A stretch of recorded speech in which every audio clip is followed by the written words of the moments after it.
नमस्कार साथियों, मैं बालमुकुंद धुरिया। आज सारे अखबारों में कल के चुनाव की गिनती की खबरें भर की भरमार है। नेचुरली होना भी चाहिए। कल एक बड़ा इवेंट हुआ और जो रिजल्ट आया कि किस तरह से महाराष्ट्र में जो भी उछल कूद हुआ था, पार्टियां टूटी थी, पार्टियां एक एक पार्टी में दो दो पार्टी बनी थी, वो सारा कुछ आप जानते हैं। रिजल्ट लेकिन बहुत चौंकाने वाला आया। किसी को ये अंदाज़ा नहीं था कि डुप्लीकेट शिवसेना ओरिजिनल शिवसेना से दुगना वोट पाएगी। किसी को अंदाज़ा नहीं था कि शरद पवार जी का जो भतीजा है वो शरद पवार जी से ज़्यादा वोट पाएगा, ज़्यादा सीट पाएगा, ये एसेक्ट्रा एसेक्ट्रा। और जिस तरह से भयंकर बहुमत एनडीए गठबंधन ले आई, तो उस पर बहुत सारी बातें चल रही हैं। आप सुनिए, देखिए। दूसरा है झारखंड। झारखंड में ऐसा नहीं हुआ। झारखंड में करीब करीब यथास्थिति वाली रही और जो सत्ता में थे वो थोड़ा मजबूत होकर निकले हैं और एनडीए गठबंधन थोड़ा कमज़ोर हुआ है। फिर से झारखंड मुक्ति मोर्चा और उनके गठबंधन की, या कहिए इंडिया गठबंधन की सरकार बनेगी। ये तो दोनों परिघटना है, इस पे आप बहस मुआवजा सुन रहे होंगे, देख रहे होंगे। मैं लेकिन बात यहाँ करना चाहता हूँ कुछ ट्रेंड की। इधर कई स्टेट में उपचुनाव हुए।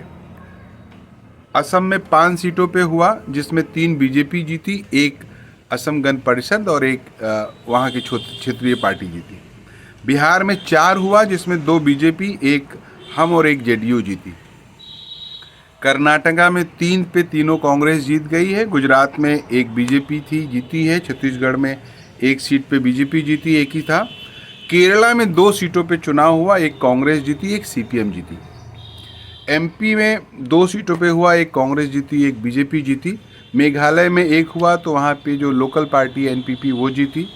पंजाब में 4 सीटों पे चुनाव हुआ, 3 पे आप जीती, 1 पे कांग्रेस जीती। राजस्थान में 7 हुआ, जिसपे 5 पे बीजेपी, 1 पे कांग्रेस और 1 पे वहाँ की जो एक आदिवासी पार्टी के नाम से वो जीती। सिक्किम में 2 हुआ, तो 2 सिक्किम मोर्चा ने जीता। यूपी में 9 सीटों पे चुनाव हुआ, जिसमें 7 बीजेपी जीती, 2 समाजवादी पार्टी जीती। तो वैसे पश्चिम बंगाल में 6 सीटों पे चुनाव हुआ, 6 के 6 टीएमसी जीती। इसमें एक बात हो सकती है कि उपचुनाव सत्ता का चुनाव होता है, जो आम चर्चा होती है कि सत्ता का चुनाव होता है और सत्ता अपने प्रभाव में लेकर उसको जीतती है। इसीलिए बंगाल में 6 के 6 टीएमसी जीत गई, इसीलिए पंजाब में 3 सीट आप जीत गई, इसीलिए गुजरात में 1 की 1 भाजपा जीत गई, इसीलिए राजस्थान में 7 में 5 बीजेपी जीत गई। ये सब एक होता रहता है, लोग इसको ऐसे ही मान लेते हैं। लेकिन अगर उत्तर प्रदेश की बात की जाए तो उत्तर प्रदेश के बारे में तो थोड़ी बात करनी होगी। उत्तर प्रदेश के बारे में थोड़ा समझना होगा। उत्तर प्रदेश एक डिफरेंट स्टेट है। डिफरेंट स्टेट इन सेंस कि उत्तर प्रदेश की पॉलिटिकल परिस्थिति से ही देश की पॉलिटिकल परिस्थिति भी तय होती है। यहाँ के मुख्यमंत्री जाके महाराष्ट्र में कहते हैं एक रहोगे तो सेफ रहोगे, कटोगे तो बटोगे, वहाँ पर बवाल मच जाता है। उन एनडीए के लोग ये कहते हैं कि ये यूपी नहीं है, ये महाराष्ट्र है और हमारे तरह दूसरे तरह की राजनीति होती है, ये सब बकलई जाके यूपी में ही करो। एक बात। दूसरी बात, उत्तर प्रदेश बीजेपी में जो देश में सरकार चला रही है, मोदी जी और योगी जी डबल इंजन की बात होती है, सब कुछ ठीक नहीं चल रहा था। लोग कह रहे थे कि अयोध्या हारने के बाद, लोकसभा में यूपी बुरी तरह हारने के बाद अब चला चली की बेला है योगी जी की, और अगर उपचुनाव में ठीक परफॉर्मेंस नहीं हुआ तो कुछ भी हो सकता है, इस तरह की तमाम बातें। तो यूपी बीजेपी के लिए राम मंदिर, भाजपा आंदोलन, ताम झाम, ये सब यूपी को सेंटर्ड करके हुआ था, इसलिए यूपी में कुछ बात करना जरूरी है। उपचुनाव उसी तरह का नहीं हुआ। हम जहाँ से हैं कटहरी में, यहाँ भी उपचुनाव हो रहा था। तो कटहरी की मैं अगर आपको बात आपसे करूं तो कटहरी का चुनाव बड़ा ही ज़बरदस्त रहा। मैं पहले भी इस पे मैंने कहा है, कटहरी का चुनाव सपा भाजपा बसपा के बीच केवल नहीं था। कटहरी का चुनाव समाजवादी पार्टी, बसपा और सरकार और प्रशासन से था। इस बार जो खुला खेल, खुला नाटक देखा, मुख्यमंत्री जी पूरे कैंपेनिंग में 3-4 बार इस विधानसभा में कटहरी में आए और पूरी ताकत लगाया उन्होंने। जितने भी मंत्री आए अपने विभाग की बैठक किए, सफाई कर्मचारी, आशा बहू, प्रधान, सेक्रेटरी, जितने भी इस तरह के लोग थे, सबसे लोगों ने मीटिंग की और सबको हिदायत दी कि हमको तुम्हारा बूथ जीतना है, नहीं जीतेंगे तो तुम जानोगे। प्राइमरी के शिक्षकों तक को, हेडमास्टर तक को कहा गया कि तुम मैनेज करो, और इतना दबाव कि वोट दिलाना ही है बीजेपी को, ये पूरा माहौल बना। तमाम ऐसे जगहों पे जैसे लोगों को लगता है कि ये वोट भाजपा को नहीं मिलेगा, वहाँ पर प्रशासन ने रोक टोक किया, वहाँ पर बूथों पे नहीं जाने दिया, वहाँ पर झगड़ा तक करवाया, इनोसेंस पैदा हुआ, ये सब बातें हुई और अंतिम तक घेरेबंदी भाजपा करती रही। पुलिस का बहुत अच्छा रोल था। सीओ से लेके दरोगा से लेके सिपाही से लेके कौन समाजवादी पार्टी का प्रचार कर रहा है, कौन ज़्यादा गति में है, उसको लाल नोटिस भेजने से लेके उसको फ़ोन करके बात करना उससे, अगर कोई कमज़ोर नस है, कोई धंधा बिजनेस करता है, उसके विषय में बात करना, नहीं तो सीधे इलाज करेंगे ये कहना, ये सब चीज़ें खूब चली। और इतना प्रशासन और सरकार के जूझने के बाद भारतीय जनता पार्टी के लोग भी थोड़ा मेहनत किए तो ये हुआ चुनाव। तो कदाचित यही चुनाव हर जगह हुआ होगा, यूपी के हर उस सीट पे जहां भाजपा जीती है और जीती है। एक सीट है कुंदरकी, जहां 2022 में बीजेपी को 82,467 वोट मिला था और समाजवादी पार्टी को 1,25,465 वोट मिला था। सपा ये सीट जीती थी। उपचुनाव में लेकिन जबरदस्त भाजपा के भीतर उछाल आया और उपचुनाव में बीजेपी को मिला 1,70,371 वोट, समाजवादी पार्टी को मिला 25,580 वोट, करीब 1,44,791 वोटों से भाजपा ये सीट जीती है। अब इस तरह का क्या मिरेकल हो गया पूरे उत्तर प्रदेश में कि 1 लाख से ज़्यादा लोग बीजेपी के फेवर में एक साथ चले गए। तो हमें पूरा भरोसा है कि कटहरी वाला खेल वहाँ 10% ज़्यादा हुआ होगा, 60%, 70% हो गया होगा। कटहरी में तमाम जगह ये भी बात आई कि जो सत्ता पक्ष के लोग थे वो जाके दूसरे लोगों की पर्ची लेके 8-8, 10-10 वोट डाल दिए।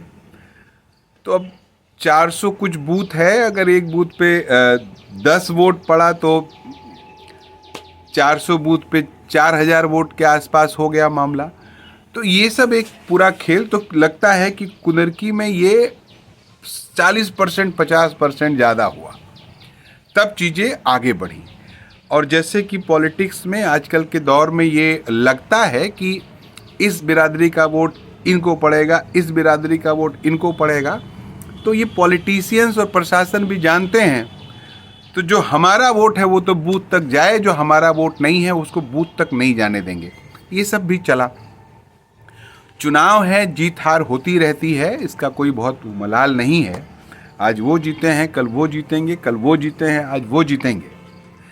लेकिन कुछ ट्रेंड्स उत्तर प्रदेश में डिफरेंट टाइप के दिखे। बहुजन समाज पार्टी जिस तरह से लड़ती है, जितना वोट उसको मिलता है, इस बार वो सब नहीं हुआ। इस बार चंद्रशेखर आजाद की party ASP, Azad Samaj party Kanshiram, इसका परफॉर्मेंस उत्तर प्रदेश के खास करके पश्चिम में बड़ा अच्छा रहा। सब जगह रहा। कटहरी में भी करीब 5,000 वोट उसको मिले जो अवध का हिस्सा है, बाकी हिस्सों में उसको अच्छा वोट मिला। कुंदरकी जहाँ की बात हो रही है वहाँ करीब 14,000 कुछ वोट मिला। आईएमआई को भी, ओवैसी जी की पार्टी को भी 8,111 वोट मिला। हालांकि 2022 वाले में उनको 14,248 वोट मिले थे, इस बार थोड़ा कम मिला। लेकिन ये दो परिघटना उत्तर प्रदेश की राजनीति के लिए रिमार्केबल है, देखने लायक है। बीएसपी के बरखिलाफ आज़ाद समाज पार्टी को अच्छा वोट मिलना, बसपा को अगर 20,000 मिल रहा है तो 8-9 हज़ार आज़ाद समाज पार्टी को मिल रहा है। और ओवैसी जी की पार्टी को उत्तर प्रदेश में अच्छा वोट मिलना, 8,000, 10,000, 12,000, 5,000, ये दो चीज़ें उत्तर प्रदेश की राजनीति के लिए नई बात है, जो आने वाले दिनों में सपा और बसपा के लिए हेडेक बनने वाला है, सरदर्द बनने वाला है। वैसे भी पॉलिटिक्स में ये अच्छी बात है कि कोई जात, कोई समूह, कोई ग्रुप जो है वो किसी पार्टी का मोहताज नहीं है। आपको ही खामखा वोट करेगा, इस गलतफहमी में कोई रहे तो ये उसकी प्रॉब्लम है। तो आपको लोग वोट करें, इसके लिए आपको उस तरह का एक्ट करना पड़ेगा, उनके पक्ष में आपको खड़ा होना पड़ेगा, उनके लिए आपको काम करना पड़ेगा, तब आपको वोट मिलेगा। ये अच्छी परिघटना है, ऐसा होना चाहिए। तो जिनको वोट मिलता रहा है, अब जैसे भारतीय जनता पार्टी को फॉरवर्ड हिस्से का वोट मिलता है, ये ऐसे ही नहीं मिलता है। इकोनॉमिकल वीकर सेक्शन के नाम पे 10% का रिजल्ट और रिजर्वेशन भाजपा ने दे दिया, और अभी पुलिस की भर्ती निकली तो आप देखिए कि बैकवर्ड से कम उनका मेरिट गया और टोटल फॉरवर्ड हिस्से के बच्चे उसमें गए। हमारा कोई गुरेज नहीं है, लेकिन इससे बैकवर्डों का और बाकी दलितों का, मोस्ट बैकवर्डों का हक मारा गया। तो भाजपा ये काम कर रही है, इसलिए फॉरवर्ड उसको वोट देते हैं। अब आप समाजवादी अगर चाहे कि हमको मुस्लिम वोट दे तो आपको मुस्लिम समाज के लिए करना होगा। अगर आप चाहते हैं कि हमको मोस्ट बैकवर्ड समाज वोट दे तो आपको उनके लिए करना होगा। अगर बहुजन समाज पार्टी चाहती है कि दलित हमको वोट दे तो दलितों के लिए उनको इनिशिएट करना होगा काम। उनको लगना चाहिए कि दलितों की पार्टी है, नहीं तो चंद्रशेखर आज़ाद की तरफ वो लोग जा रहे हैं, ऐसा दिख रहा है। मुस्लिम एआईएम की तरफ भी जा सकता है, ऐसा दिख रहा है। ये नई परिघटना है। कुछ लोग चर्चा कर रहे हैं कि भाई चंद्रशेखर आज़ाद को बैकडोर से बीजेपी ला रही है मायावती जी का अल्टरनेट बनाने के लिए। ओवैसी जी के बारे में बहुत दिनों से ये सब चर्चा रहती है कि भाजपा जहाँ जहाँ तय करती है वहाँ वहाँ जाते हैं। ये एक ऐसी बातें हैं जो अगर हो भी तो आप कुछ नहीं कर सकते हैं, अगर ऐसा है भी तो आप क्या कर सकते हैं। आपको तो ये दिखाना होगा कि हम कितना लायबल हैं आपके लिए, हम कितना आपके लिए कर रहे हैं। और एक पॉलिटिकल पार्टी के नाते लड़ना उनका फर्ज है, और वोट अगर उनको मिल रहा है तो उनको मिठाई बांटने वाला समय है उनके लिए। तो उत्तर प्रदेश में अगर इसी तरह से चलता रहा, अगर ये चीज़ें ध्यान नहीं दी गई, तो ये उपचुनाव था जहाँ सत्ता का जितना नंगा नाच चला है नेचुरली आम चुनाव में नहीं चलेगा, और आम चुनाव में स्थिति बदलेगी। लेकिन अगर इन बातों पे गौर नहीं किया गया तो चित या पट फायदा भाजपा को ही होगा, फायदा में भाजपा रहेगी, ऐसी एक स्थिति बन रही है। इसलिए ये उपचुनाव बहुत कुछ कहता है, बहुत कुछ सिखाता है, बहुत कुछ बताता है। अब ये देखते हैं कौन कितना सीख और जान पाता है। आप भी सोचिएगा ज़रा। नमस्कार।